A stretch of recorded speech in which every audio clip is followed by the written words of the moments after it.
ஐப்பசி பௌர்ணமியில் மட்டும் சிவனுக்கு அன்னாபிஷேகம் செய்வது ஏன் தெரியுமா?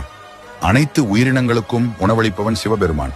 அதை போற்றும் விதமாக ஒவ்வொரு ஆண்டும் ஐப்பசி மாதம் பௌர்ணமி அன்று அனைத்து சிவாலயங்களிலும் அன்னாபிஷேகம் நடத்தப்படுகிறது.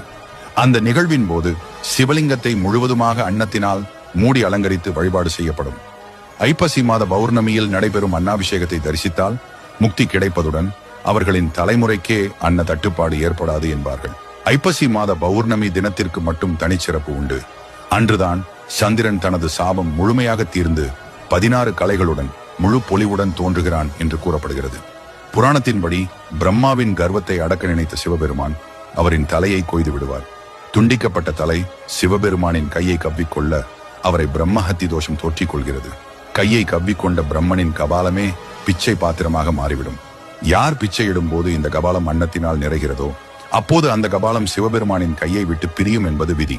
சிவபெருமான் காசிக்கு செல்லும் போது அன்னபூரணி அன்னமிடுகிறாள். அவளது அன்பினால் கபாலம் அன்னத்தினால் நிறைய பிரம்மனின் தலை சிவபெருமானை விட்டு விலகுகிறது. சிவபெருமானும் பிரம்மஹத்தி தோஷத்திலிருந்து விடுபடுகிறார். அன்னபூரணி சிவபெருமானுக்கு அன்னமிட்ட தினம் ஐப்பசி மாத பௌர்ணமி.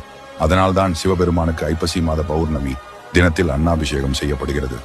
இந்த நாளில் சிவனின் சக்தியின் அடையாளமான சிவலிங்கம், புனித நீர், மஞ்சள் தூள், சந்தன குழம்பு, பால், ஆரஞ்சு சாறு, தேன், தேங்காய் நீர், தயிர் மற்றும் புனித சாம்பல் போன்ற பாரம்பரிய அபிஷேக பொருட்களால் நீரேற்றப்படுகிறது. அவை முடிந்ததும் சிலை முழுவதுமாக சமைத்த அரிசியால் மூடப்பட்டு லிங்கத்தின் மேல் அலங்கரிக்கப்பட்ட பல்வேறு காய்கறிகளுடன் சிவபெருமான் காட்சியளிப்பார். இந்த அன்னாபிஷேகத்தை தரிசனம் செய்து சிவனுக்கு படைக்கப்பட்ட உணவை சாப்பிட்டால் அன்னதோஷம், அன்னத்வேஷம் நீங்கும்.